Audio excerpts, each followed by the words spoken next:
Hi, Mike Jacobi here, inviting you to join us again for Jazz Tonight as we kick off the 2015 season. This year, the Summer of Sinatra, dedicated to old Blue Eyes, celebrating his 100th birthday. Each week, we'll be bringing you a new artist that's appearing in town, look behind the scenes and find out what they've got going on in the recording studio and find out what else is going on live in their lives. Jazz Tonight, right here on KCAT. Captain's Log, Day of Discovery. Today, our junior crew members declared their independence. While the young cadets explored uncharted territory, the Admiral and I discovered the Fountain of Youth. Later, we were treated to a royal banquet. And after a brief skirmish with pirates, we celebrated with cannon fire. Disney Cruise Line. When it comes to pleasing everyone, the difference is Disney.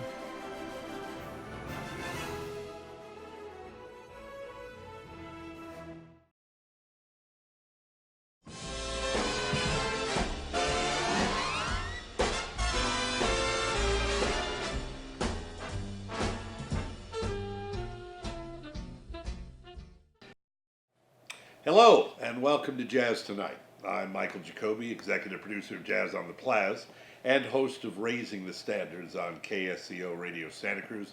Delighted to have you with us as we continue our summer 2015, a tribute to Sinatra on the occasion of his 100th birth anniversary.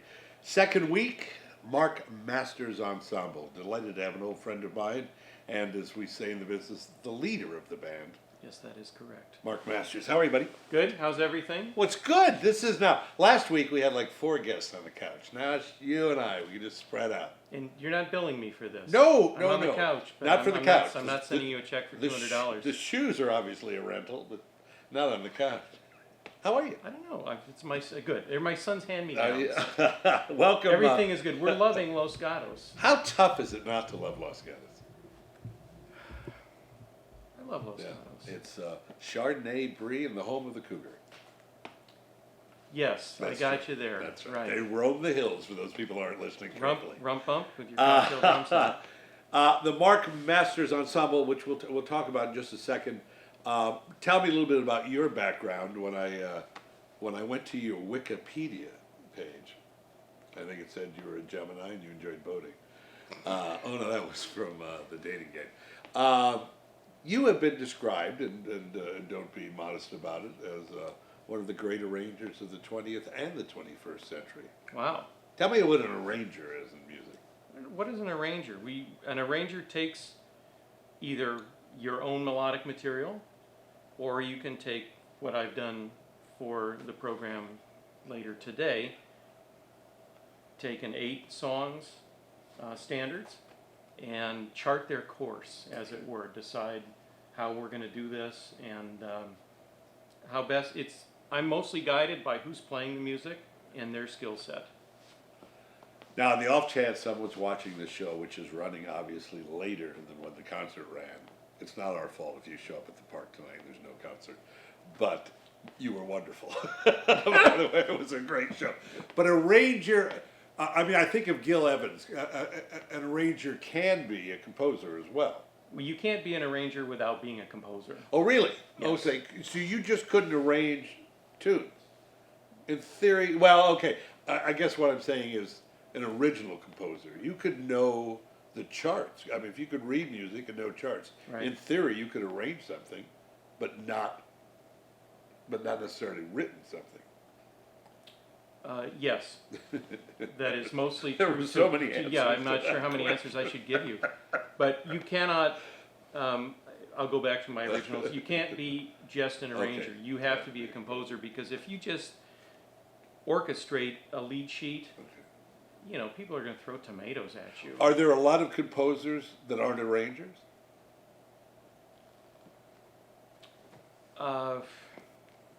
In the real world, no. Okay. But in the film business, yes. All right. Okay. When people go see a motion picture, if there's any thematic material worth listening to, yes, John Williams or Jerry Fielding or Jerry Goldsmith they're the composer. Okay. But in fine print, there's an orchestrator.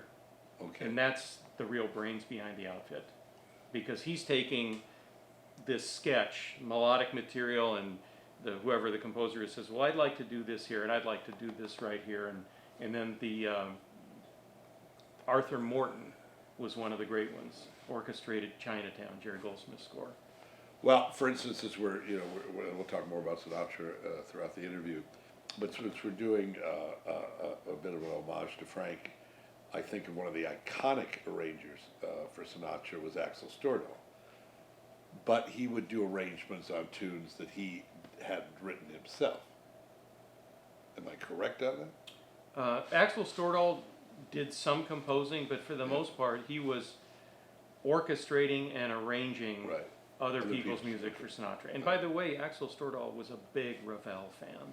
Yes. At the beginning of, I think it's I'll Remember April, he quotes literally thematic material from Ravel's La Tombeau de Couperin. Oh, see, it's those little tidbits, folks, that I would have never gotten. It's great. It is. really It's yeah. beautiful. Yeah. Riddle was an arranger for Frank, correct? Yes. Okay. But Riddle, in theory, again, could take a Sammy Cahn tune and add a different arrangement to it, as Quincy did with, I guess, a great example is Quincy when he took Fly Me to the Moon. Oh, you mean the Billy Byers arrangements? Yes. Yeah, well, okay. The ones that Quincy takes credit for.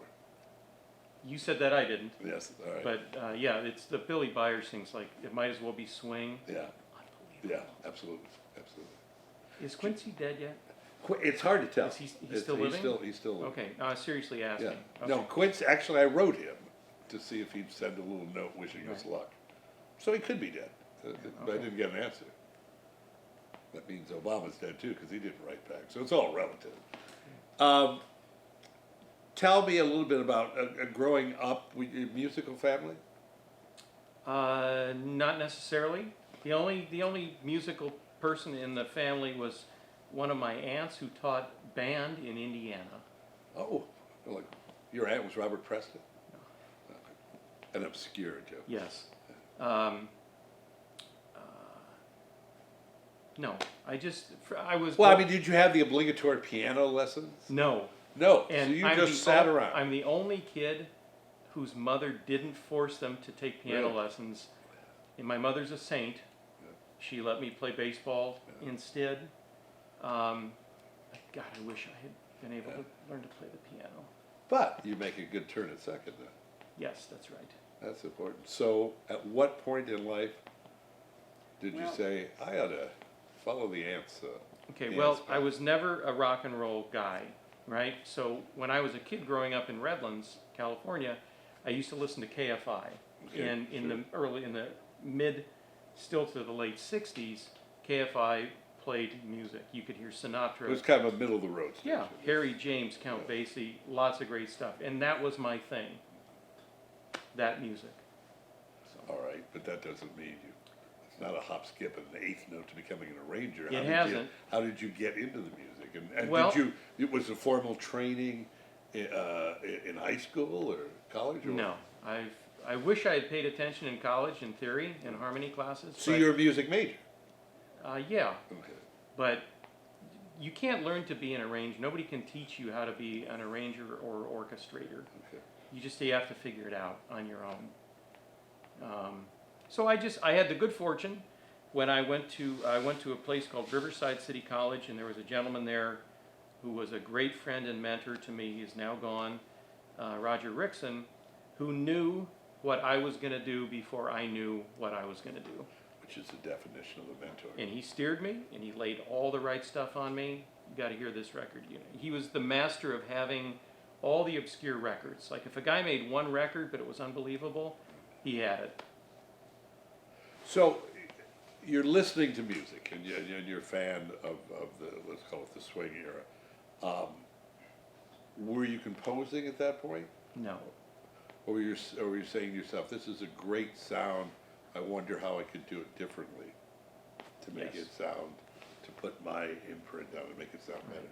Now I Who started. had in the pool that it would be 8 minutes before I asked a relevant question, by the way? That's not, the crew had 10, so it's not Right, bad. okay. Well, when I was there at Riverside City College, I played in the jazz band, the wind band, and all that, got the semblance of an education in other things. But I wanted to write music and orchestrate, but I didn't, you learn the ranges of the instruments, you learn combinations, how they might work together, but the thing about writing music is all of it's intangible. You can't learn those things with somebody. It has to do with the shape of the arc, I guess you want to call it, of the piece of music you're working on. And does it make sense? Does the sun come out at some point? Does it get cloudy? All the emotional things that we're supposed to feel. And then you learn later on that writing music generically for anybody to play is totally meaningless. The only person who can write music like that is Bill Holman, because he's such a giant. But there's no point in making a big band record. You write the music and then you call some guys to make it. It's meaningless, because you only want to write for the people that are going to play the music. I mean, the 7 people, instrumentalists that are playing the music today, I knew who was going to do it, and I knew I could write X for that person. Well, it's interesting. It's analogous to I did stand up for a while, and I liked eating better than performing, so I got out of that business. But I wrote for myself. I've in the past written for Leno and some different people, but what I wrote, I had to deliver it to have the timing exactly. Because it was right. Jacobi. Because it was my stuff. But that's the kind of the same deal. Or if I could write for somebody that I knew could deliver it, is what Right. you're saying with these guys. Do you play an instrument? Do you play piano? I mean, do you have yeah. an Oscar Levant at some point? Hitting a note and going, yeah, that's it. I play arranger's piano. I play enough piano to do what I need to do.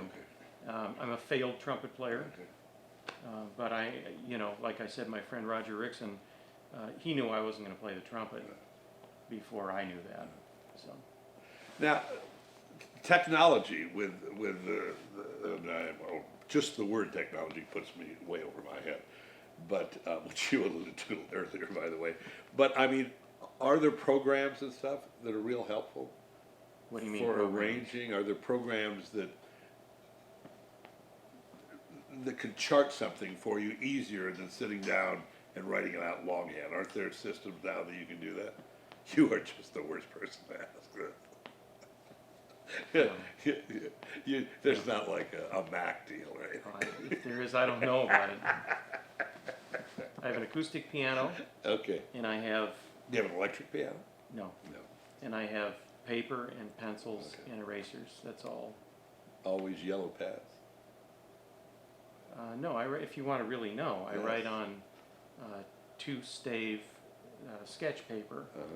and I just keep several hundred sheets next to the piano, and sometimes we'll go write something down.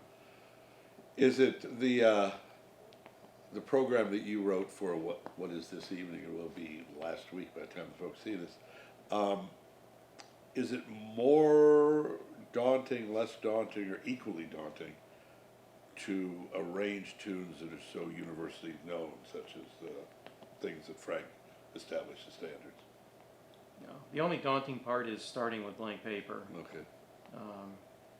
But there's a But process. do you consciously stay away from segments of arrangement that you may have liked in the past, or where you mix things up? Or, I mean, are you above, or not above, rather, Cannibalizing? cannibalizing? a That's bit, Raymond Chandler's term. Is it? Okay.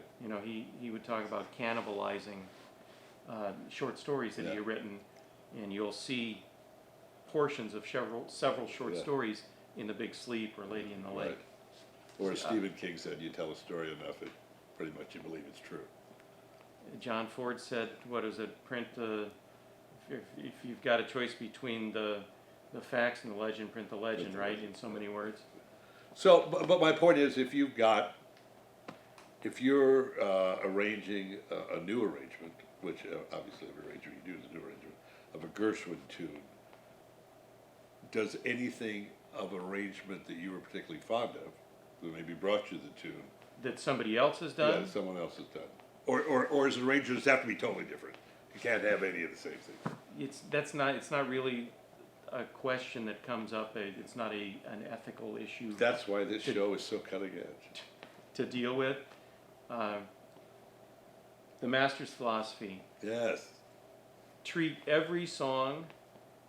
When you get someplace I to was go, just am I looking- boring you here? I What's just going on? realized I could look at my watch, which would look bad. So I decided I'd just spin my head completely Right. around. Look at the I can clock. get a priest Thanks in for here and noticing. take care of you. And I do. Oh, I got an act to introduce. You got what was it? The master's philosophy. the master's philosophy. Every song has a life of its own, and you can't say, "Oh, I did this kind of an arrangement on this, so I think I'm going to set that arrangement down on this tune." It's morally reprehensible. Okay. The greatest sin is to be formulaic, and there are many people who will remain anonymous, who that's what they do. They just force their formula on something. And thus explaining why they remain anonymous. Well, actually, there's some pretty That's famous not my people joke, doing that, but you know. When, and it's obviously quite a level of trust to choose these people, to play your arrangements and to write for these people, like the ladies and gentlemen you had at the show. Do they have any input, or is it you play the music? No. You mean them Yeah, trusting yeah, me? Yeah. Yeah, I mean, sometimes, well, not now, because now I'm not going to play somebody else's music. Yeah. Life's too short and I'm too tired. Yeah. But, you know, in years past, I'd call Gary Foster, tell him what it is. Are we playing your music? And I said, yes, we are. So, you know, and since we're But a not- musician wouldn't look up and say, you know what would be nice here? They would never do that. No, that would be like telling Telling the Gary chef, how yeah. to play, Yeah. you know, I really think you should do this. Yeah. And Gary would say, you know, I'm double parked. I got He'd look at the clock. Yeah. So, Talk about Gary a little bit. no, he's a giant. Yeah. People refer to him as the woodwind legend. Gary And- Foster, who is a remarkable player. We actually, and I'd forgotten because I ran into Gary last night, and he had been up here with our buddy John Prue, Mm-hmm. and Gary worked with Sinatra, right? Yeah. Both live and the duets records, and you know the end of career Sinatra. Yeah, that duets stuff was strange. Yeah. Just the way it was set up. Phil Spector, I guess, did it, and they had to. You know, I've got the 2 discs, but I've never listened to them. I'll tell you, there is one of another particularly fertile garden. There's one rose in it. He does, as it turned out to be Joe Beam's last tune. He did a duet with Joe Beam and "Fly Me to the Moon." It's lovely, but the rest of it's questionable. Did you ever see Sinatra? Many times. The Did first time I saw him was 41 years ago, Really? 1974. He had been retired for that year or Right. 18 months. Could really sing. Yeah. Everything, the pipes were still great, and I saw him at the Universal Amphitheater before they enclosed it, so it was still outdoors. Early September, I think, of '74. Ended the show with Old Man River. Yeah, which was remarkable. I saw Sinatra the first time in '68. I think it was a fundraiser for Hubert Humphrey at the Oakland Coliseum. Subsequently saw him probably 20, 30 times.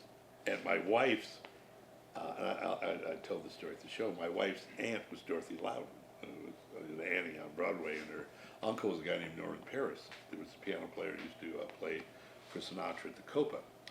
And one night we're at Harrah's in Lake Tahoe, and went up to see him, and if you remember, did you spend time at Harrah's in Tahoe? Well, No. It was like the classic casino layout, that every week they'd turn everything around. One day it'd be the Hideaway Bar, and the next time it'd be a buffet. So we're sitting in the corner, and in the bar, and Sinatra's sitting there with Pat Henry, who was his comedian, and a couple of bodyguards. And my wife and I were probably in our early 20s at the time we were dating, and I sent a note over it. I said, would it be all right if Norman Paris's niece came over to say hello? And I gave it to the waitress. I said, don't give it to him, give it to one of the bodyguards. Associates. Associates. This guy is 8 feet tall, gets up, and I said, we're dead. We are dead. And he walks over and he says, that's so nice of you not to interrupt, come with me. He says, Frank, this is Mary. And he He says to my wife, he says, well, you're a cute little thing. Now she's trying to hand him the hotel room key, and I'm just trying to get out of there. He introduces me, and I'm pretty good. I'm really not awed that often. And, I'm looking at his shoes, saying something clever like, why did you introduce Jack Kennedy to Giancarlo's girlfriend? Something. It just Something non-kind. couldn't have been nicer. Yeah. A very nice man. Couldn't have been more friendly. And you're right. I've seen him at times, even when he was probably in his late 50s, early 60s, where it was beyond belief. And those were the great days. And you've got kids. Those were the great days. I remember my daughter once saying, "We're going to see Britney Spears, and we're sitting near the screen." And I said, "No. There was a time when people looked at you, and you looked at them." Wow. And Harris was like 1,200 seats. It's remarkable. So let's fast forward through college. You get out of college, you go knocking on doors. It's I don't really. anybody looking for an arranger? That You was need an so arranger? long ago, I don't even remember really. Some guys are good at self-promotion and making money, and I'm not putting that down. It's, I wasn't good at that, at either of those things, and I just kind of wanted to do what I wanted to do, and so here I am in Los Gatos. So when you say what you want to do, so out of college, I'm going to make this story interesting. You'll have to drag In spite you of through the it. fact I'm sitting here. That's it. But Okay, I well, mean, here, I can tell you this. Jack Montrose, okay, so also gone. at some point there's an epiphany in this story. Right. Close friend of mine. He's gone now, of course. You'll get other friends. Not many. Worked in Los Angeles during the heyday with Marty Page and Shorty Right. Rogers and Holman and all those guys. And Jack told me, he said, I had to be interested in what I was working on. I could never write music for hire. Yeah. As soon as somebody said, I've got X number of dollars, can you get me those 3 arrangements in 45 days? He said nothing would happen. I just sit down and there was nothing. I just couldn't do it. So he's my hero. So I've taken that on. Do you sit down in front of a blank paper with fear or excitement about what's about to happen? I don't. Well, at this stage of the game, I don't get excited anymore. Do you ever wonder if anything's going to come out? I'm at that point in life creatively where I go, what if I don't have any more creative thoughts? Well, I wondered before I start everything, really. Am I going to be able to chew this? Yeah. So, and it is hard. It's hard to get started. Yeah.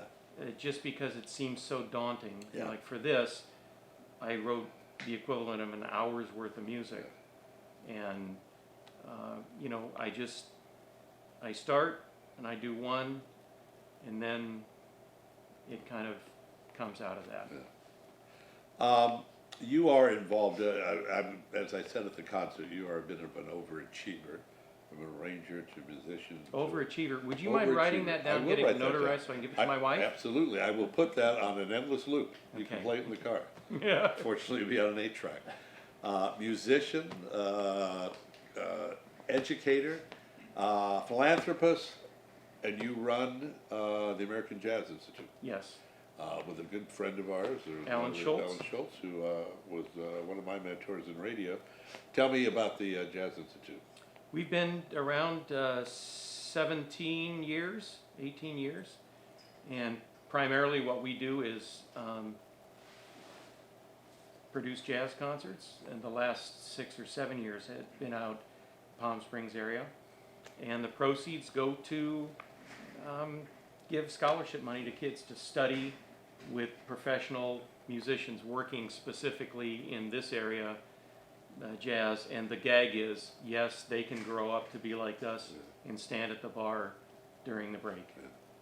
Well, it is so interesting. We talked about it before on this show that it is the rarest of art forms in the past is so respected, and you get you ask a young rock and roller who Gene Pitney was, and they're going to stare at you. But you ask a young alto player, who Bird was, or who Lester Young was, and you're going to get an earful. And that's Right. what is so remarkable about the business, is there is this constant reaching back and pulling forward. Right. Well, it's it's important. The mentoring part of it, to have contact with those people. Like a good friend of mine was Jimmy Nepper, great trombone Sure. player. And people know Jimmy's playing because his path crossed with Mingus's for Right. so many years. And, you know, I was sitting at I was having dinner with Jimmy at Musso and Frank in Hollywood. This is 20 years ago. And we're eating and talking, and he put his head down, and he looked at me, and he's just out of the blue. He said, you know what Plazz used to call Leonard Feather? He called him the empty suit. You know, so here's Jimmy Nepper, you know, having known Plazz, and he's relaying that see, the problem is those guys born during the decade Right. of the 20s and early 30s are passing out of Right. our sphere. Yeah. And so pretty soon there won't be that original source material. Right. Well, as my buddy Jeff Leverson describes McCoy Tyner as being one of the last people who were touched by God, and having played with Coltrane. What do you got going? I know you're not a self-promoter, but there's you had a tremendous reaction to the show, and that means it better be good because we're putting it on tape. But people want to buy CDs. Is there a website they can go to? They can go to www. That's like at the beginning of everyone. Yes, this is how savvy I am. Amjazzin, you know, Okay. American Jazz Institute, amjazzin.org. Okay. And you click on a buy records thing, Okay. and you can order CDs through that, or you can go to Capri Records, Okay. Limited, I think it is, .com, CAPRI, that's the record label, and you can buy through them. Very quickly, the Mark Masters Ensemble, is it a core group? Does it vary very much? It varies. I have a core of players Yeah. based on the situation at hand, but it's nice to sit down and rehearsal with people that you want to be there and they want to be there. Delight to have you here. Thank you very I much. appreciate it. Mark Masters, the Mark Masters Ensemble. Thank you, studio audience. Next week we'll be talking to Claudia Villela from Santa Cruz, and one of the great Brazilian and Portuguese singers you'll ever want to hear. And in that case, she'll play a little tribute to the Francis Albert and Antonio Carlos Jobim album that Ogerman arranged. That's Jazz Tonight. Look forward to seeing you soon. In the meantime, help keep jazz alive. In other words, please be true. In other words,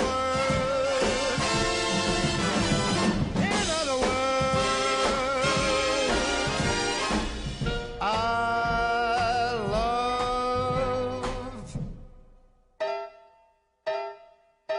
you.